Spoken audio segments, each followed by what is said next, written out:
Welcome to Money Talks. I'm Cathy Yang, your intel on the Philippine markets and the economy.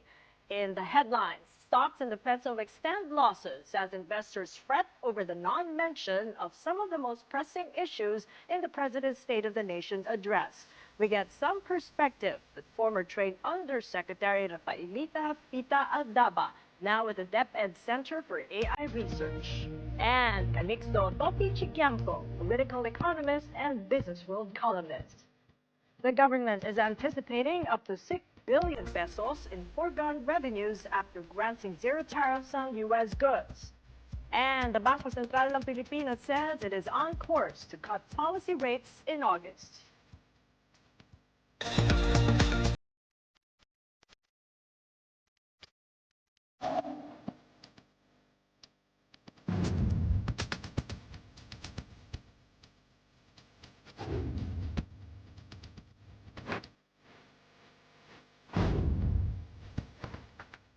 President Bongbong Marcos skipped mentioning two controversial issues facing his administration when he delivered a State of the Nation address last Monday: online gambling and U.S. tariffs. While the president spoke at length on economic growth, food security, energy reforms, and social services, he was mum on legislation seeking to ban or better regulate e-gaming.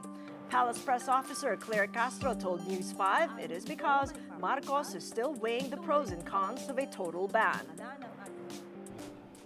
Walang missed opportunity. Dahil nga sinabi natin, kung magsasabi naman siya agad na ito taliban ito, pero hindi pala nagiging maganda ang epekto nito sa bayan, mas mukhang magkakaroon ng pagkakamali ang Pangulo. Pero sa ngayon ay hindi pa natin alam kung ano talaga ang balak ng Pangulo dito sa online gambling, dahil totoo yan. Sabi nga natin, yung isabong wala na, sinuspend yan or hindi na ito umiiral, pero bakit nandiyan pa rin yung mga illegal isabong? Finance Secretary Ralph Recto underscored the government's delicate balancing act on online gambling. Recto mulls in an increase in tax levied on online operators from 30% to 40% in order to generate more gross gaming revenues. The finance chief is also open to regulating e-wallets for this matter. It's a balancing act that we have to do. Having said that, if people do gamble, you'd rather regulate it than they go to the illegal. Today, my understanding is 60% is illegal and 40% is legal. If you ban it, 100% will become illegal. Castro and Recto, along with other cabinet officials, were in San Juan for post-SONA discussions. The country's trade negotiators made no mention of tariffs, focusing only on supporting micro, small, and medium-sized enterprises, as well as policies enabling ease of doing business. Ngayon, gusto na natin magka-double income. Kasi pag double income ang pamilya, then they can get better education, they can really uplift their lives, they can now go on family vacation, they can spend more time together. So, yun ang napaka-importante sa ating Pangulo. And puhunan po ang talagang kailangan. Streamlining of permits. Napakahalaga po sa atin na maka-attract ng mga investments dito sa bansa natin dahil ito po ang nagpro-provide ng mga trabaho. Ito po ang nagpro-provide ng mga good, high-quality jobs. Up to 6 billion pesos in revenues could be gone by granting zero tariffs on select U.S. products imported into the Philippines. Finance Secretary Recto said the final figure would depend on which U.S. product would be spared from duties, though the range spans between 3 and 6 billion pesos, assuming, and we quote, everything is included.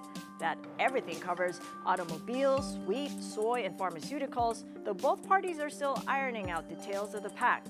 The Philippines is still negotiating to further bring down the 19% tariff rate imposed by U.S. President Donald Trump before taking effect on August 1st. Recto insisted that zero tariff on U.S. goods would translate to lower prices for Filipino consumers. Analysts say the 6 billion forgone revenues are only minimal, with the deal opening the door to cheaper U.S. goods.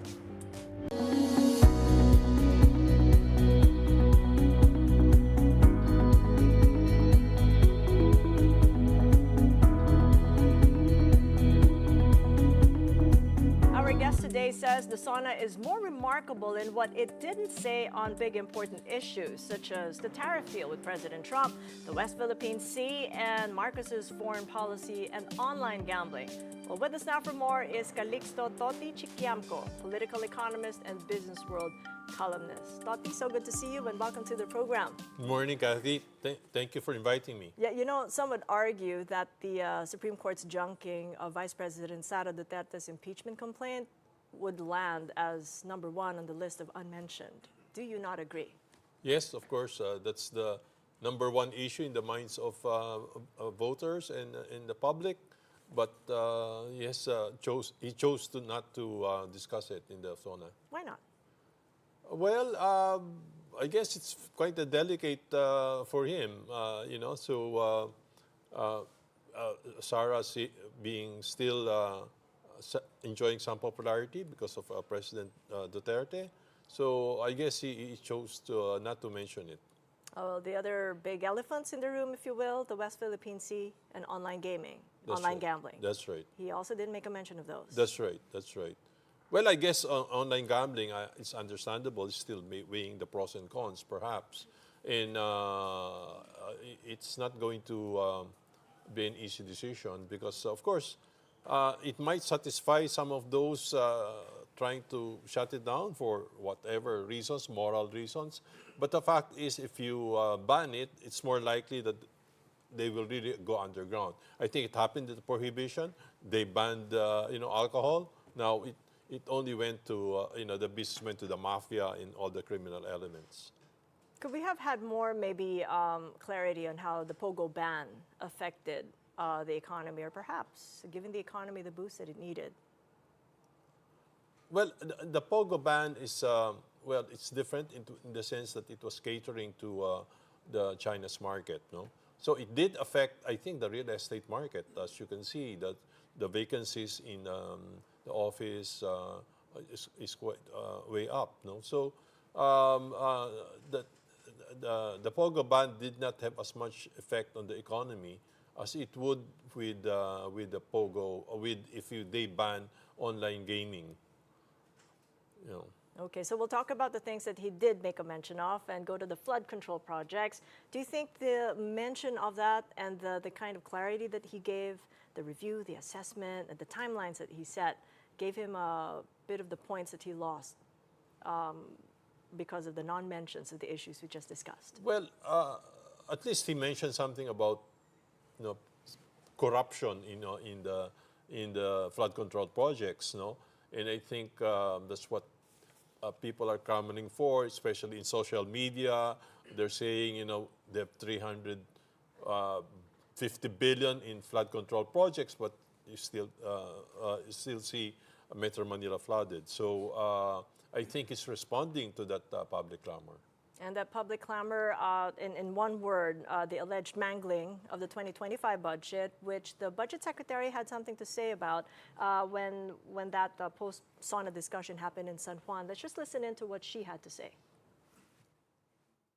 Unang-una po, babagal ang pag-i-implement ng mga proyekto. Kasi hindi po kami ready dyan eh. Ang napag-usapan po namin sa loob ng 6 na buwan, yun po yung alam namin kung paano implement at saka paano isakatuparan.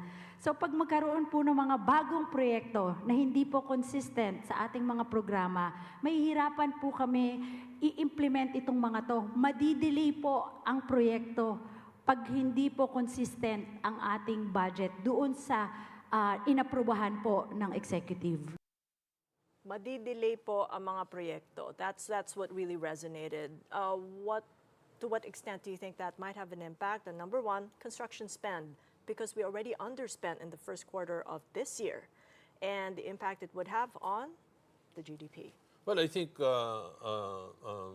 Secretary Amina's point is that if the Congress tries to insert new projects which is not consistent with the national expenditure plan, that is probably going to have an effect in terms of slower implementation. So that will have an effect on maybe a lower GDP because then your construction spending will probably not be as planned. So does that give more credence then to what you've really been fighting for? In a recent column, not very long ago in June, you strongly advocated for undervaluing the Philippine peso. After SONA and what you've heard and not heard, do you think that that becomes a stronger case to weaken the peso? I think it's a stronger case now that we have a deal with Trump in which our tariff went down by 1% only from 20 to 19%. We lost our competitiveness with respect to the other countries. As you know, Vietnam went from 45 to 20%. So instead of investors coming here to take advantage of our lower tariff, they'll probably go back to Vietnam, right? So the only way you can compensate for the high tariff is really to make your currency competitive. So that's the reason why I have been advocating for that. And I think one reason why FDIs continue to be low, despite the fact that we've been opening up with the Public Service Act and all, is because the dollar cost of doing business in the Philippines is still quite high, you know.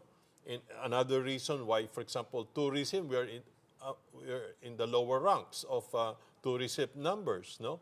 Because going here to the Philippines is still expensive relative to other countries because our currency is still, I think, overvalued. So I think, as you know, even look at Japan. It has been depreciating. That's why now there are so many tourist numbers in Japan. So that's one reason. It will, I think, stimulate the economy. It will give OFWs more purchasing power. It will protect our BPOs, especially now they're challenged by AI. It will promote exports. It will protect our local industries because right now, China is dumping its excess capacity to other countries. So now our trade deficit with China has been really growing. The only way you can protect local industry is make the currency competitive. So how much weaker should the peso go, just very quickly? Well, if you ask me, it's around maybe 10% depreciation, but you know, Dr. Fabel thinks it should be higher. So we're talking 70? 70 to the dollar?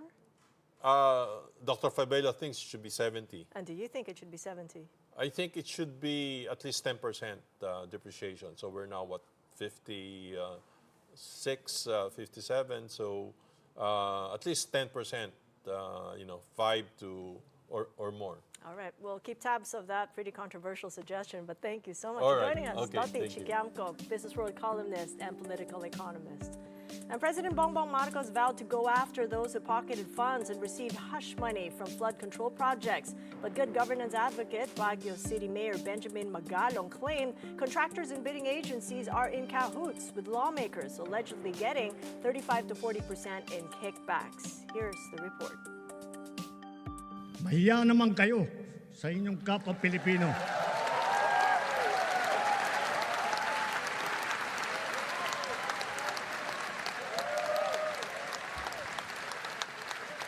Mahiya naman kayo sa mga kabahayan nating naanod o nalubog sa mga pagbaha. Mahiya naman kayo lalo sa mga anak natin na magmamana sa mga utang na ginawa ninyo na binusan nyo lang ang pera. President Bongbong Marcos got a standing ovation for this portion of his fourth State of the Nation address on July 28. He vowed to investigate and file cases against those who milk flood control projects and got a share of hush money for these initiatives. Baguio City Mayor and good governance advocate Benjamin Magalong is stunned. He can't wrap his head around the alleged audacity of some of those who applauded during Marcos's speech. In fairness to him, maganda yung intention. Pero hindi ba ako kayo nagtaka bakit pumalakpak sila? Kasi alam nilang mahirapan silang matukoy eh. Kasi wala silang pinirmahan. It's structural. It's an highly organized crime. Magalong insisted that it's lawmakers themselves who earn kickbacks from government projects ranging from 35 to 40%. He said the corruption begins with the people inside DPWH chosen by congressmen themselves. It starts with the selection of the district engineer or yung regional engineer ng DPWH and who are actually selecting them. It's not the secretary of DPWH. Based dun sa nireport sa akin ng isang contractor at mga suppliers at sa mga resources na rin natin, these are organic personnel Usually, ang kinukuha ng mga politiko, mga lawmakers, is around 35 to 40. Yan. Standard yan. Lalo-lalo na kung kanila yung pork barrel.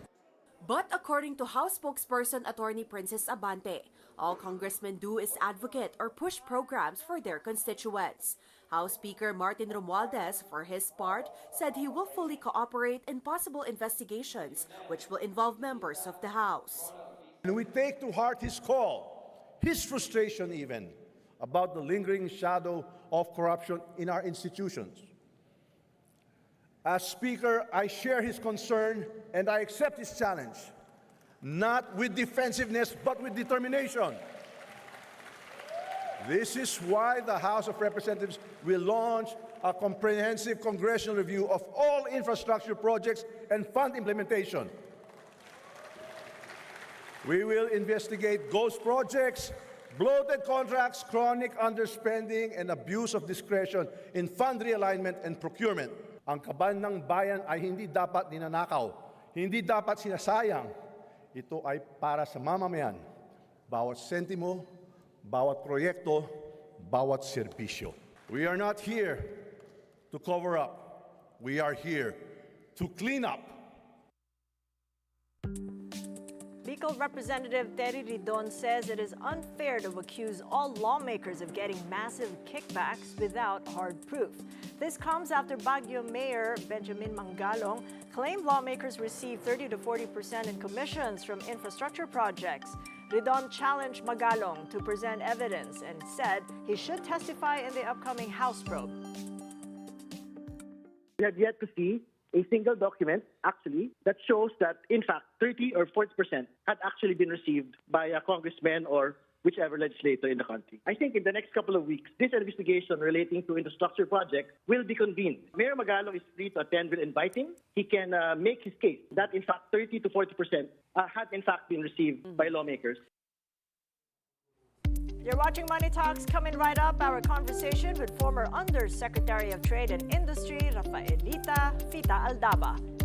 And the International Monetary Fund raised its GDP growth forecast for the country in 2026. Keep it here on One News.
Welcome back to Money Talks. I'm Cathy Yang. President Marcos reaffirmed the country's ties with the World Bank and gave assurances to a public already wary of calamities. The president led the launch and turnover of the World Bank's Country Partnership Framework for the Philippines.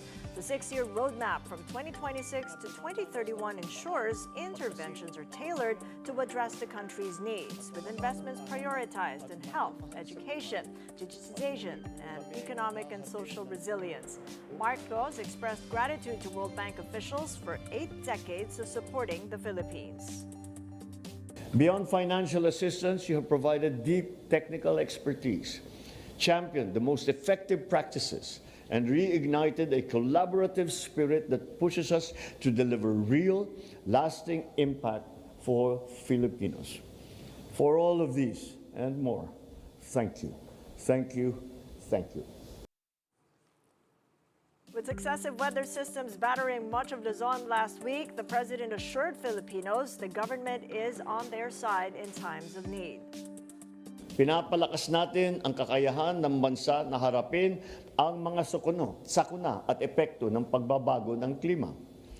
We are preparing ourselves for the new normal and the effects of global climate change. Sa ating mga kababayan na dumadanas ng pagbaha, pagkasira ng kabuhayan, pagkawala ng tahanan at mga mahal sa buhay, patuloy po kaming maghahatid ng tulong upang muli tayong makabangon at makapagsimula. The International Monetary Fund has maintained its 2025 GDP forecast for the Philippines and slightly upped its estimate for 2026. In its latest World Economic Outlook, the IMF kept this year's growth projection within the government's 5.5% to 6.5% target.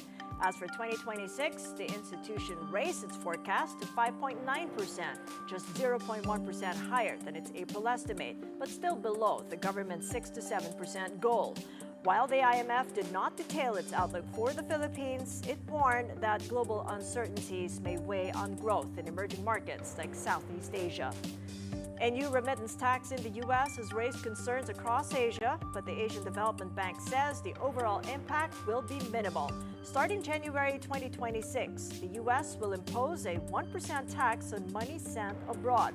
In 2021 alone, remittances from the U.S. to Asia and the Pacific reached $61 billion, which is around a third of the region's total inflows. Like Tonga and the Marshall Islands in the Pacific. In the case of the Philippines, the remittance loss will be even less, amounting to only 0.05% of GDP. The Bangko Sentral ng Pilipinas says another rate cut remains possible in its August 28 policy meeting. DSP Governor Eli Remolona told reporters Tuesday the move is still, quote, on the table, which would be the third straight cut if approved. The Bangko Sentral has so far slashed rates by a total of 125 basis points since starting its easing cycle in August of last year. Remolona said upcoming data, including second quarter GDP out on August 7th, will factor into the decision. After August, two more policy meetings are set for October and December. When asked about a third cut this year, Remolona said it would take something very unusual to justify it. And the Philippine Stock Exchange Index opens this Wednesday slightly higher by about 0.1% to 6,328, the first rise in 3 sessions following the SONA. The local bourse slipped by 0.8% yesterday, Tuesday, with PhilStock's financials saying investors were dismayed as some pressing issues went unmentioned during the SONA, including online gambling and U.S. tariffs. The broader all-shares index fell by 0.33%, and sectoral gauges were in the red except for property. As for the Philippine peso, it opens today stronger, 57.22 to the dollar. Peso closed yesterday weaker at 57.31 against the greenback. 10-year government bond yields ticked up to 6.223% from the previous close of 6.217%.